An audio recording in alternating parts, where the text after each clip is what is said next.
Hello everyone and welcome to my YouTube channel. This is the class of science of class 10th, and in this video we will start and continue our chapter number 11, the human eye and the colorful world. In the previous video we studied about the myopia, which is also known as short-sightedness, in which eye can see nearby object clearly but it unable to see far object distinctly.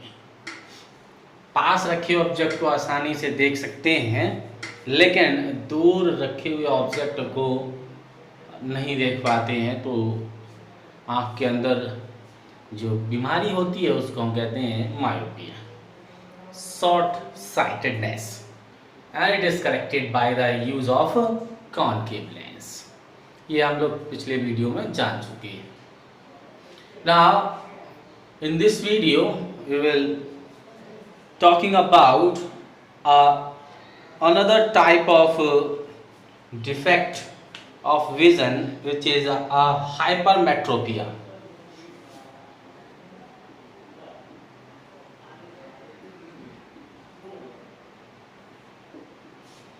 Hypermetropia. अब ये hypermetropia is also known as long sightedness,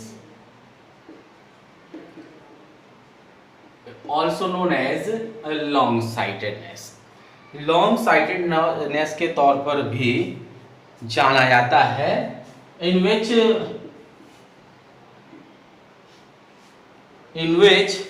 a person is unable to see nearby object clearly. इस तरीके के दोष में, defect को दोष कहा जाता है, इस तरीके के दोष में जो पर्सन है उसको पास के ऑब्जेक्ट्स दिखाई नहीं देते, बट कैन सी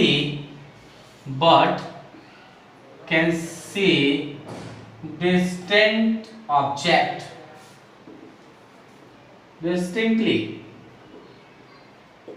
लेकिन जो पास के ऑब्जेक्ट होते हैं वो उसको आसानी से अलग अलग दिखाई दे जाते हैं। तो ये हाइपरमेट्रोपिया वो हो गया जिसके अंदर दूर का तो दिखाई देता है लेकिन पास का दिखाई नहीं देता। बिल्कुल मायोपिया से जो अपने आप में अपोजिट है।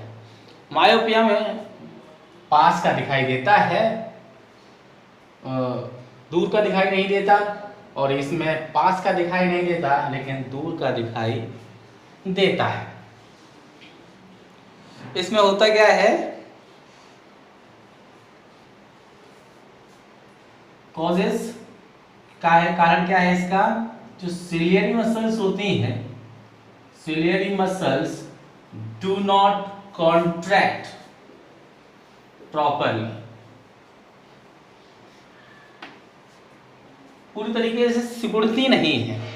वहीं पर हमने पिछले में देखा था कि उसमें रिलैक्स नहीं कर रही थी अच्छी तरीके से। सिलियरी मसल्स मायोपिया में अच्छी तरीके से रिलैक्स नहीं करते और वहीं पर यहाँ पर कॉन्ट्रैक्ट नहीं करते, यानी कि इनका अच्छी तरीके से सिकुड़ना नहीं पाया जाता, जिस कारण से ये दिक्कत आ जाती है। और जब वो कॉन्ट्रैक्ट नहीं करते, कॉन्ट्रैक्ट नहीं करने के केस में जो लेंस होता है बिकम थिक, कैसा हो जाता है, मोटा हो जाता है, और मोटे होने के कारण फोकल लेंथ जो होती है वो focal length does not decrease. Focal length जो है वो अपने आप में डिक्रीज नहीं होती, और जिसके कारण image image formed is not clear।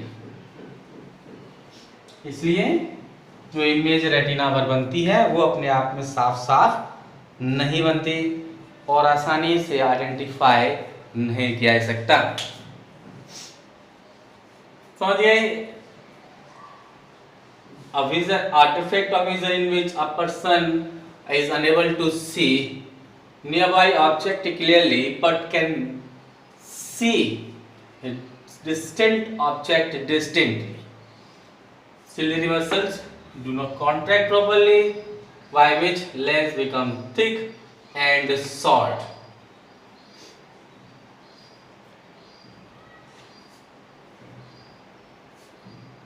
इसके कारण focal length does not decrease and image formed is not clear। साफ साफ इमेज का बनना फिर इस केस में नहीं पाया जाता। In this eye defect,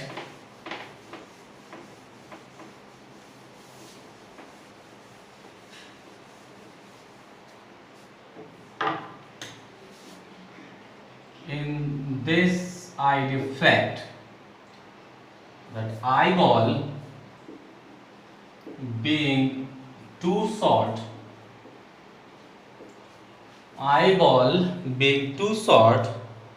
the converging power of the lens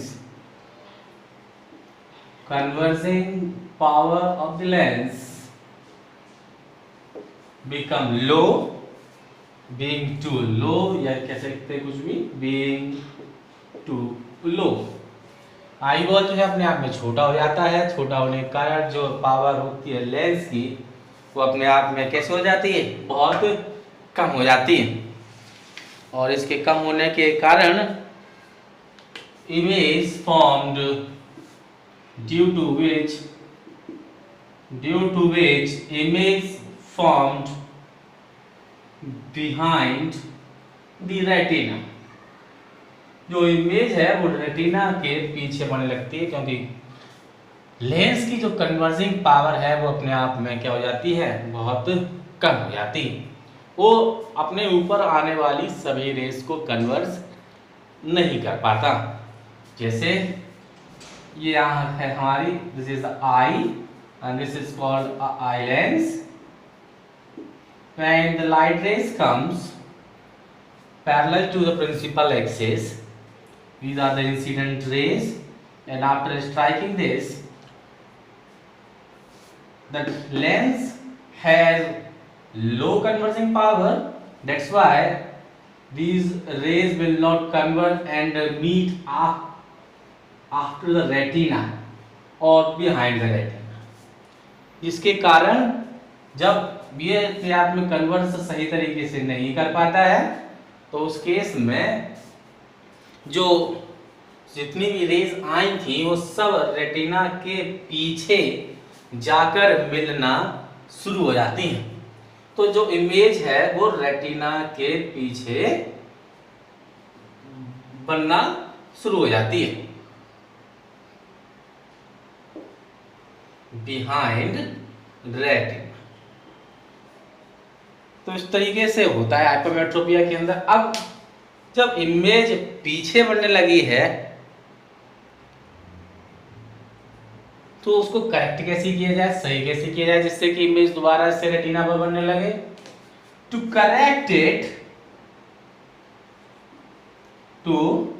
correct it we must use what, convex lens. Convex lens हमने वहां पढ़ा था मायोपिया के अंदर कि उसके करेक्शन के लिए कॉनकेव का इस्तेमाल किया जाता है, क्योंकि वहां पर जितनी भी रेस थी उनको डाइवर्स करने की जरूरत थी, क्योंकि वो पहले कन्वर्स हो जा रही थी, पहले मिल जा रही थी रेटिना से, इसलिए उस लेंस का इस्तेमाल किया था जो रेस को डाइवर्स कर सके। अब यहाँ पर क्या है कि यहाँ पर जो इमेज है वो पीछे बन रही है, और पीछे बनने के केस में अब हमें कुछ एक ऐसे लेंस की जरूरत पड़ेगी जो इन रेज को पहले ज़्यादा से ज़्यादा कन्वर्स करा सके। तो इसलिए हम यहाँ पर इस्तेमाल करते हैं कन्वर्जिंग लेंस का, जिसको हम कॉन्वेक्स लेंस कहते हैं। कन्वर्जिंग लेंस के जब कि हम इस्तेमाल करते हैं तो अगर हम दोबारा से इधर देखें तो ये मान लेते हैं कोई आई है हमारी, और ये जितनी भी रेज आती हैं उससे इनके पाथ में हम क्या करते हैं, एक कॉन्वेक्स लेंस इस्तेमाल कर लेते हैं जो अपने पास आने वाली या अपने ऊपर आने वाली सभी रेज को पहले कन्वर्स करा देता है, इस तरीके से मिला देता है, अंदर की तरफ मोड़ देता है, और फिर जो आई लेंस है वो भी कन्वर्जिंग लेंस की तरह काम करता है और अपने ऊपर आने वाली जितनी रेज है उनको और ज़्यादा कन्वर्ट करा देता है, और फिर जो ये रेज हैं सभी रेटिना पर जाकर मिल जाती हैं और इमेज दोबारा से वापस रेटिना पर बनने लगती है और हमें साफ साफ दिखाई देने लगती है। तो इस तरीके से जो hypermetropia vision defect of vision है उसका करेक्शन कॉन्वेक्स लेंस के द्वारा किया जाता है, और वहीं पर जो मायोपिया था उसको कॉनकेव के द्वारा सही कराया जाता है। कॉन्वेक्स का इस्तेमाल करने का जरूरत वहाँ क्यों पड़ी, क्योंकि यहाँ पर जो लेंस की कन्वर्जिंग पावर थी वो अपने आप में कम हो गई, तो जितनी रेज अब आ रही थी उनको कन्वर्ज नहीं करा पा रहा था, इसलिए उसको कन्वर्ज कराने की जरूरत थी, इसलिए यहाँ कन्वर्जिंग लेंस का इस्तेमाल किया गया है। और वहाँ पर वो जल्दी कन्वर्ज हो जा रही थी इसलिए डाइवर्स कराने की जरूरत थी, इसलिए वहाँ पर डाइवर्जिंग लेंस यानी कि कॉनकेव लेंस का वहाँ पर इस्तेमाल किया गया था। Now the next type of vision defect of vision is the presbyopia. इसके बारे में जानते हैं क्या है?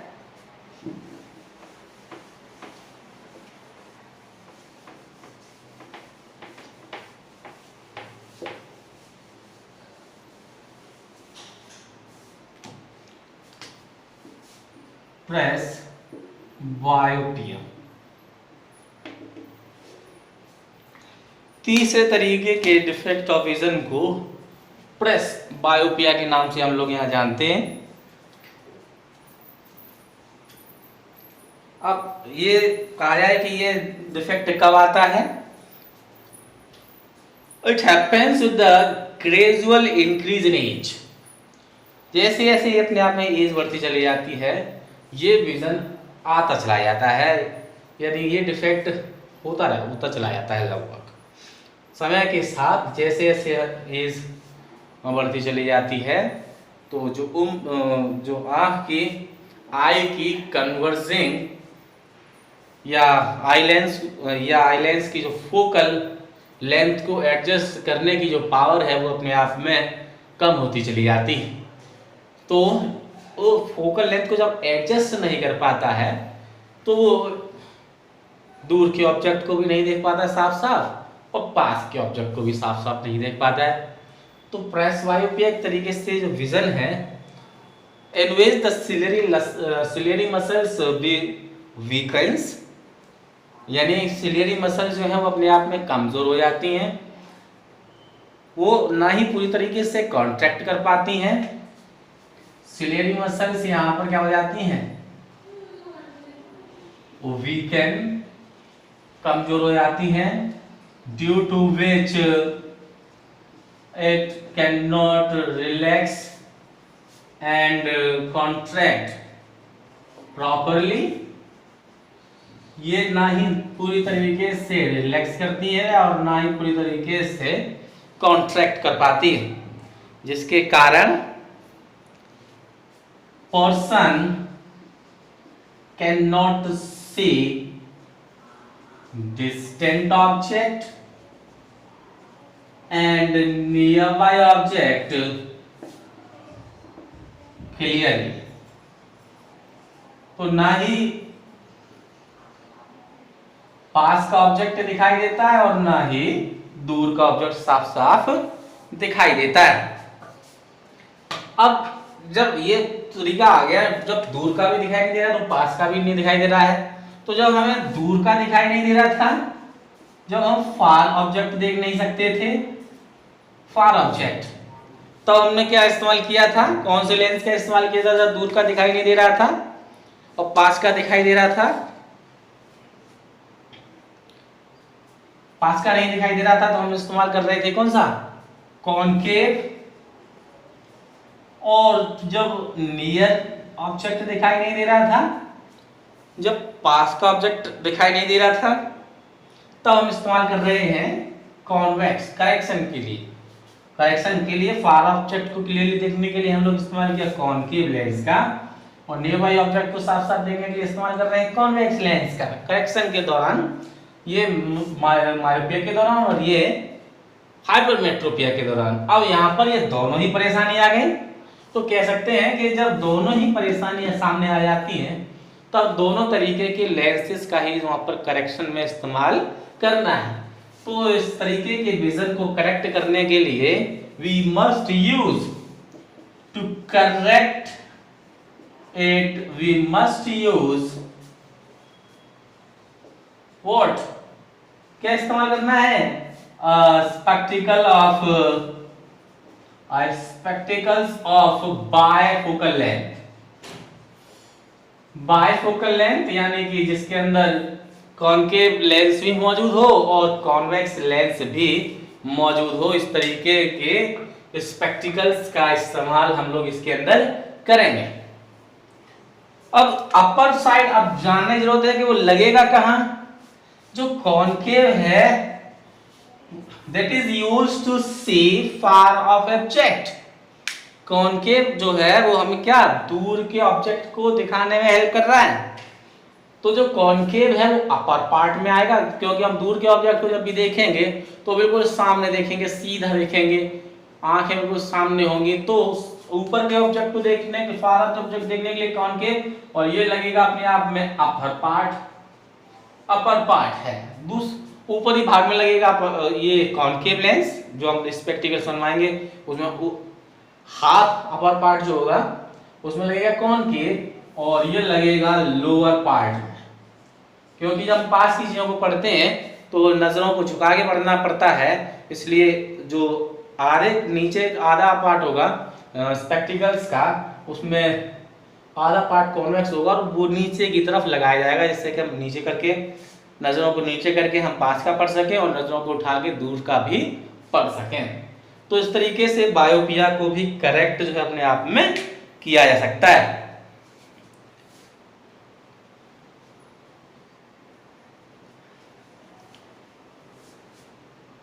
यहां पर जो फार पॉइंट की बात कर लें किसी एक आई के लिए, फॉर अ नॉर्मल आई,